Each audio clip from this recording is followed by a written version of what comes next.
پہ مجبور ہو گئی. اگر وہ مصطفیٰ کو لوگ دیکھ لیں تو پھر کس طریقے سے محبت کریں گے. بات آئی تو ایک بات عرض کروں, ہمارے نبی کو تو بے مثالی بنایا گیا. ایک دن ام المومنین سیدہ عائشہ صدیقہ نے پوچھا, یا رسول اللہ صلی اللہ علیہ وآلہ وسلم, آپ زیادہ خوبصورت ہیں یا یوسف زیادہ خوبصورت ہے علیہ السلام؟ اللہ اکبر. یاد رکھنا کچھ لوگ ایسے ہوتے ہیں جو بالکل منہ لگے ہوتے ہیں اور جو چاہتے ہیں پوچھ لیتے ہیں, جیسے چاہتے باتیں کر لیتے ہیں. ام المومنین سیدہ عائشہ صدیقہ اتنے قریب تھی اور بیوی بھی تھی, اللہ اکبر, اور اسی لیے نکاح میں آئی بھی تھی تاکہ وہ حضور سے علم لے, بے تکلف لے اور امت کو عطا کرے. اسی لیے 1/3 دین اگر کسی سے ملا ہے تو وہ ام المومنین سیدہ عائشہ سے ملا ہے. ام المومنین نے عرض کی, یا رسول اللہ, آپ زیادہ خوبصورت ہیں یا حضرت یوسف زیادہ خوبصورت ہے؟ تو میرے آقا نے فرمایا, عائشہ, میرے حسن کا صرف ایک حصہ, میرے حسن کا صرف ایک حصہ اللہ نے میرے بھائی حضرت یوسف کو عطا فرمایا ہے. اندازہ کریں, جس کو ایک حصہ ملا ہو اس کے حسن کا عالم یہ ہے, اور جو سراپا جس کو مکمل حسن ملا ہو اس کے حسن کا عالم کیا ہوگا. اس کا اگر آپ تقابل کرنا چاہیں تو اندازہ کر سکتے ہیں. حسن یوسف یہ ہے, حسن یوسف یہ ہے کہ ان کا سراپا دیکھ کر عورتوں کی انگلیاں ٹکڑے ہوتی ہے, اور حسن مصطفیٰ یہ ہے سراپا نہیں, صرف انگلی دیکھ کر جان ٹکڑے ہو جانا.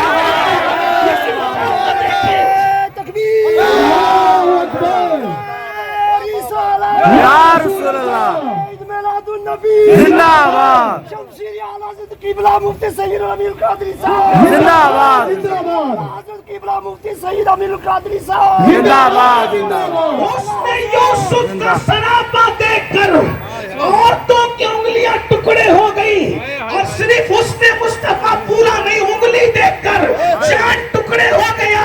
مگر فرق یہ ہے, مفتی صاحب اور ان جیسے علماء محققین موجود ہیں, ان عورتوں کی انگلیاں ٹکڑے تو ہوئی مگر ٹکڑے ہی رہی, جڑنے کا کوئی ثبوت ہمیں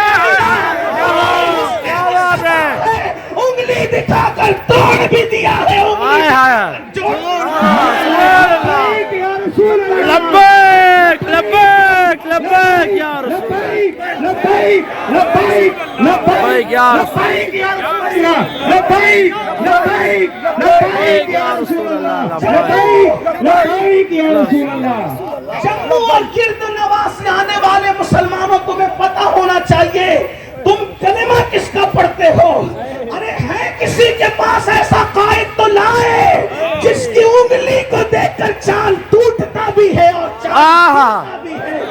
صرف اور صرف ہمارا نبی اور ہمارا نبی ہے. اسی لیے تو میرے امام کہتے ہیں, سب سے اولا وہ اعلیٰ ہمارا نبی, سب سے اعلیٰ وہ اعلیٰ ہمارا نبی, اپنے مولا کا پیارا ہمارا نبی, دونوں عالم کا دولہ ہمارا نبی, خلق سے اولیاء, اولیاء سے رسول, رسولوں سے اعلیٰ ہمارا نبی, کچھ کہیں جس کے آگے سبھی مشعلیں, وہ لے کر آیا ہمارا نبی. ارے حسن کھاتا ہے جس کے نمک کی قسم, وہ ملی ہے دلارا ہمارا نبی. اور کون دیتا ہے دینے کو منہ چاہیے, دینے والا ہے سچا ہمارا نبی. اندازہ تو فرمائے, یہ اپنے نبی کی شان ہے, حسن میں ایسے بے مثال ہے, اللہ اکبر. اور علم ان کا بے مثال, حسن ان کا بے مثال, تقوی ان کا بے مثال, کردار ان کا بے مثال, شان ان کی بے مثال. یاد رکھنا, مخلوق میں کوئی کتنا بھی بک بک کرے اس کی اوقات وہ بتاتا ہے, لیکن ان کی عزت خالق کے نزدیک کتنی ہے کہ خالق کے نزدیک ان کی عزت کو دیکھ کر تم اور میں نہیں, عرش کی عقل دنگ ہو جاتی ہے, عرش کی عقل دنگ ہو جاتی ہے اور آسمان کو چکر آنے لگتے ہیں. میرے امام